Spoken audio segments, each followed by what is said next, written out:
la tarde del 28 de agosto de 2003, un hombre entró en un banco de Pensilvania con una camisa blanca, un arma que parecía un bastón y una enorme caja de metal sujeta alrededor del cuello. Se acercó al mostrador y entregó una nota. Exigía $250,000. El mensaje advertía que una bomba explotaría si el dinero no estaba listo en 15 minutos. La empleada no podía abrir la bóveda con tanta rapidez. Reunió todo lo que tenía disponible y le entregó $8,702. El hombre tomó la bolsa, recogió una paleta del mostrador y salió caminando. No llevaba una máscara. Tampoco intentó ocultarse de las cámaras. Se llamaba Brian Wells y trabajaba como repartidor de pizza. Poco después, la policía lo encontró junto a su automóvil. Brian no intentó escapar. Les dijo a los agentes que varias personas le habían colocado la bomba a la fuerza y que debía completar una serie de instrucciones para encontrar las llaves que podían liberarlo. Sentado sobre el pavimento y esposado, repitió que el dispositivo era real. Entonces comenzó a emitir un sonido. El equipo de explosivos todavía estaba en camino. A las 3:18 de la tarde, la bomba detonó. Los especialistas llegaron 3 minutos después. La muerte de Brian parecía el desenlace de un robo extraño y desesperado. En realidad, era solo la primera escena de una conspiración mucho más difícil de explicar. Dentro de su automóvil, los investigadores encontraron varias páginas dirigidas al rehén de la bomba. Incluían amenazas, mapas y una búsqueda contrarreloj por distintos puntos de la ciudad. En un lugar había una nota. En otro debía aparecer una llave. Después vendría una nueva dirección. Si Brian obedecía cada paso, supuestamente conseguiría todo lo necesario para abrir el collar y detener el mecanismo. Pero cuando los investigadores trataron de completar la misma ruta, descubrieron algo inquietante. El tiempo no alcanzaba. La búsqueda que prometía salvarlo parecía haber sido diseñada para que nunca llegara al final. Durante los siguientes años, el FBI entrevistaría a más de 1,000 personas. Aparecerían un cadáver escondido dentro de un congelador, una mujer vinculada a varias muertes, un fabricante de herramientas, un posible asesino a sueldo y una testigo que guardaría silencio durante 15 años. Y aún después de 2 condenas, la pregunta más importante seguiría abierta. ¿Brian Wells fue elegido como una víctima inocente? ¿O aceptó participar en un robo y descubrió demasiado tarde que la bomba falsa era real? Erie es una ciudad del noroeste de Pensilvania, junto a uno de los Grandes Lagos. En 2003 tenía poco más de 100,000 habitantes. No era el lugar donde alguien esperaba encontrar una operación criminal tan complicada. Brian tenía 46 años. Llevaba aproximadamente una década repartiendo para la pizzería Mamma Mia. Sus familiares y compañeros lo describían como un hombre de costumbres sencillas. Conducía un pequeño metro y seguía rutas que conocía bien. Aquella tarde, poco después de la 1:30, la pizzería recibió una llamada desde un teléfono público. El cliente pidió 2 pizzas para una dirección en Peach Street, una carretera que salía de la zona comercial y conducía hacia terrenos más aislados. El punto de entrega estaba junto a una torre de televisión, al final de un camino de tierra. Brian aceptó el pedido y salió. Lo que ocurrió al llegar a la torre nunca pudo reconstruirse por completo.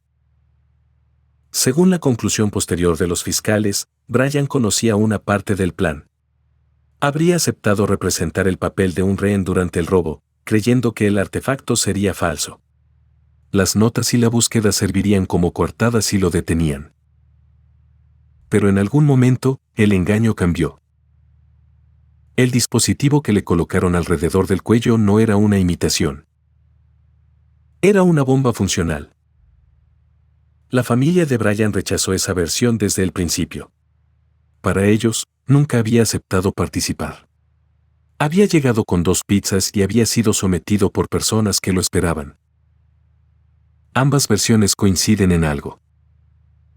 Cuando Brian abandonó la zona de la torre, ya no tenía libertad para retirarse.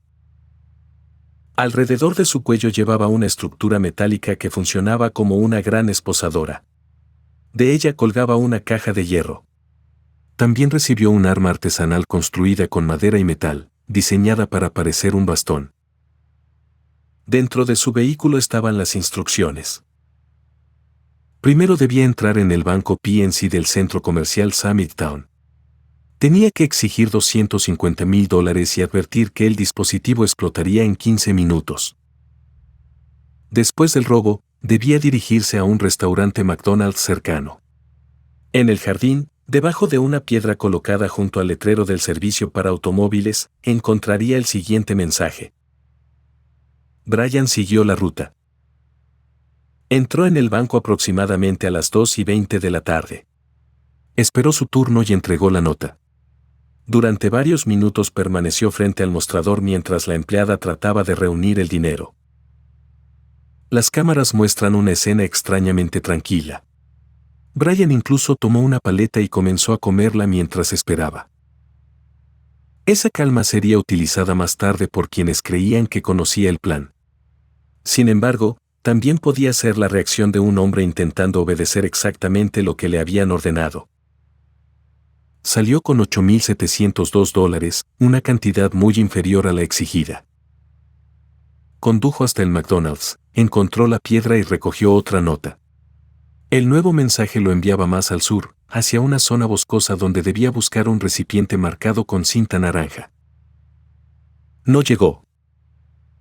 Unos 15 minutos después de abandonar el banco, agentes estatales localizaron su automóvil en un estacionamiento. Brian estaba fuera del vehículo. Lo derribaron, lo esposaron y lo sentaron en el suelo. Los policías todavía no sabían si estaban frente a una víctima o a un atacante capaz de activar el dispositivo. Brian les explicó que le habían colocado la bomba mientras hacía una entrega. Dijo que lo vigilaban y que necesitaba continuar la búsqueda. Les pidió que llamaran a su jefe. También insistió en que no estaba mintiendo. Los agentes despejaron el área y solicitaron al equipo de explosivos. Nadie se acercó al mecanismo. Durante unos 25 minutos, Brian permaneció sentado mientras policías y cámaras lo observaban desde la distancia. Cuando el temporizador comenzó a sonar con mayor rapidez, comprendió que se había quedado sin tiempo. La detonación terminó con su vida antes de que llegaran los especialistas. La escena dejó una pregunta inmediata. ¿Había existido alguna posibilidad real de salvarlo? El laboratorio del NCR reconstruyó el mecanismo. La caja contenía 2 bombas de tubo, temporizadores de cocina y un sistema electrónico. Algunos cables no estaban conectados a nada. Eran señuelos pensados para confundir a cualquiera que intentara desactivarla. Una malla metálica funcionaba como trampa. Si tocaba una parte determinada de la estructura, podía provocar la detonación.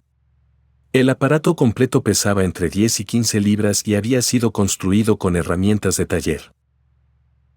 No era un dispositivo improvisado durante una tarde. Su creador sabía trabajar el metal, entendía mecanismos eléctricos y había dedicado tiempo a convertir la bomba en un rompecabezas. Los investigadores continuaron la ruta descrita en las notas. Encontraron el recipiente con cinta naranja y nuevas indicaciones que llevaban a otros puntos. Pero ni siquiera con las carreteras despejadas resultaba posible completar todos los pasos antes de que terminara el tiempo. La promesa de liberación era una mentira. Brian no estaba siguiendo una ruta de escape. Estaba recorriendo una serie de distracciones que alejaban a la policía de quienes habían organizado el robo. La primera pista importante estaba mucho más cerca del lugar donde todo había comenzado. Junto a la torre de televisión vivía un hombre llamado Bill Rothstein. Tenía 59 años y trabajaba como mecánico y reparador. Era hábil con las herramientas, guardaba piezas de metal y podía fabricar objetos complejos. Justo el tipo de conocimiento necesario para construir el collar. Al día siguiente de la muerte de Brian, 2 periodistas llegaron a la zona de la torre. Bill les permitió atravesar su propiedad para observar el lugar. Se mostró tranquilo y cooperativo. Parecía un vecino curioso que no tenía nada que ocultar. Menos de un mes después, él mismo llamó a emergencias. Les dijo a los agentes que había un cadáver congelado dentro del garaje de su casa. El cuerpo pertenecía a James Rowden. Bill explicó que una antigua novia, Marjorie Dill Armstrong, había matado a James durante una discusión y le había pedido ayuda para ocultarlo. Bill trasladó el cuerpo, limpió pruebas y lo guardó durante semanas dentro de un congelador. También había escrito una nota en la que aseguraba que aquello no tenía ninguna relación con el caso de Brian Wells. Era una aclaración extraña. En ese momento, las autoridades no habían conectado públicamente los dos crímenes. Marjorie fue arrestada por la muerte de James. Más tarde se declaró culpable, aunque con reconocimiento de enfermedad mental, y recibió una condena estatal. Bill no llegó a ser procesado por la conspiración de la bomba. Murió de cáncer en julio de 2004. Durante meses, el cadáver del congelador y el robo parecieron historias separadas. La conexión comenzó a aparecer cuando Marjorie trató de negociar con los investigadores. Afirmaba conocer detalles sobre el collar, pero exigía beneficios a cambio de hablar. En esas conversaciones admitió datos que no debía conocer. Dijo que había proporcionado los temporizadores de cocina utilizados en la bomba. Reconoció que se encontraba cerca del banco el día del robo. También señaló a Bill como responsable del plan. Al intentar acusar a un hombre muerto, se estaba acercando ella misma al centro de la investigación. Marjorie era una figura conocida en Erie. Había sido una estudiante brillante y poseía una memoria extraordinaria, pero también tenía un largo historial de episodios violentos y graves problemas de salud mental. Años antes había sido juzgada por la muerte de otro novio y fue absuelta al alegar defensa propia. La muerte posterior de su esposo fue considerada accidental. Ninguno de esos hechos probaba su participación en el collar, pero explicaba por qué los investigadores tomaron en serio cada detalle que revelaba. El caso dio otro giro cuando apareció Kenneth Barnes. Kenneth era un antiguo reparador de televisores que vendía drogas y conocía a Marjorie desde hacía años. Mientras estaba encarcelado por otro delito, comenzó a hablar sobre el robo. Un familiar comunicó la información a las autoridades. Ante la posibilidad de una condena mayor, Kenneth aceptó colaborar. Su versión ofreció un posible motivo. Según su testimonio, Marjorie creía que su padre estaba gastando una herencia que algún día debía pertenecerle. Quería contratar a Kenneth para matarlo y había acordado pagarle $250,000. El dinero saldría del banco. La cantidad exigida por Brian no era casual. Era exactamente el precio del supuesto asesinato. James Rowden, la víctima encontrada en el congelador, conocía el plan y amenazó con acudir a la policía. De acuerdo con el caso presentado por la fiscalía, Marjorie lo mató para impedir que hablara. La conspiración ya había producido una muerte antes de que Brian recibiera aquella llamada para entregar 2 pizzas. Kenneth declaró que Marjorie había organizado el robo y que Bill había participado en la preparación técnica. También afirmó que Brian conocía una versión inicial del plan. La idea era que Brian entrara al banco con una bomba falsa. Fingiría ser una víctima y, si lo capturaban, las instrucciones demostrarían que había actuado bajo amenaza. Pero el día del robo, al llegar a la torre, descubrió que el artefacto era real. Según esa versión, intentó resistirse y fue obligado a continuar. Para la fiscalía, Brian comenzó como participante y terminó convertido en rehén.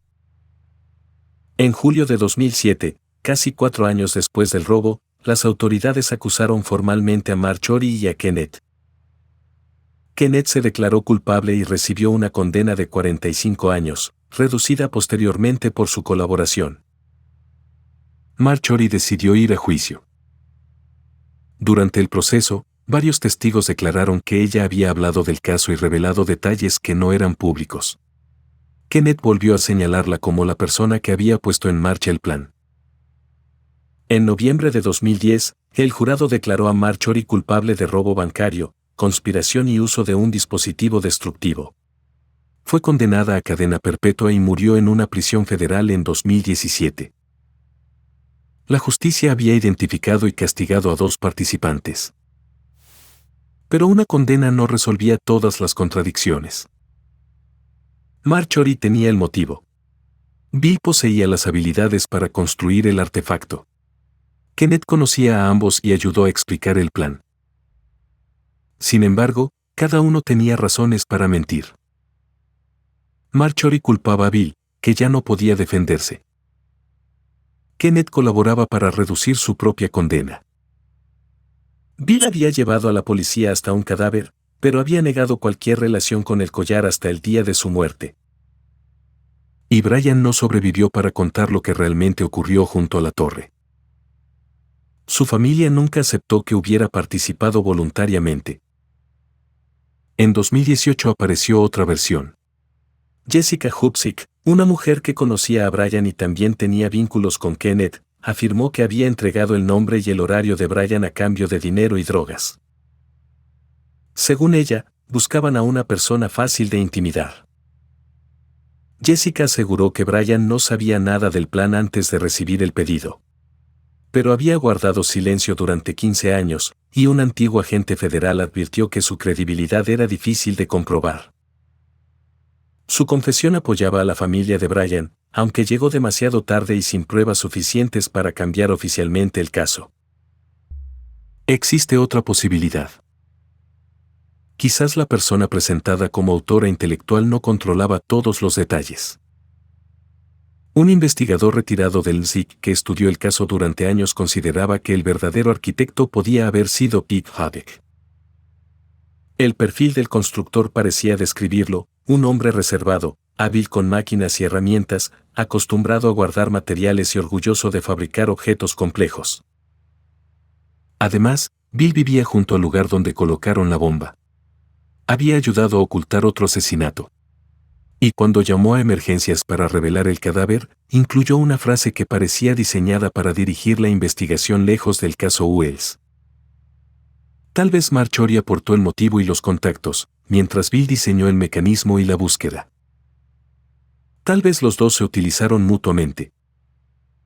O tal vez la versión de la fiscalía era correcta y la complejidad del dispositivo no cambiaba quién había ordenado el crimen. Lo único seguro es que el robo fue un fracaso. Buscaban $250,000 y obtuvieron menos de 9,000. El dinero fue recuperado. 2 personas fueron condenadas. Otro sospechoso murió antes de ser acusado. Pero la construcción del plan consiguió algo que quizá también formaba parte de su propósito. Confundió a los investigadores durante años. Las notas hicieron que Brian recorriera una ruta imposible. Después, los sospechosos hicieron lo mismo con la policía. Cada respuesta conducía hacia otra persona. Cada confesión contenía una parte de verdad y otra imposible de verificar. La última imagen de Brian no es la de un ladrón escapando con el dinero. Es la de un hombre sentado en un estacionamiento, pidiendo ayuda y esperando a un equipo que llegó 3 minutos tarde. Pudo haber cometido el error de aceptar un robo que parecía controlado. O pudo haber sido elegido sin saber nada. En cualquiera de los 2 casos, cuando entró en aquel banco, ya estaba atrapado dentro de un plan que nunca contempló dejarlo con vida. La búsqueda de las llaves era falsa. La salida no existía. Y quienes conocían toda la verdad se aseguraron de que la respuesta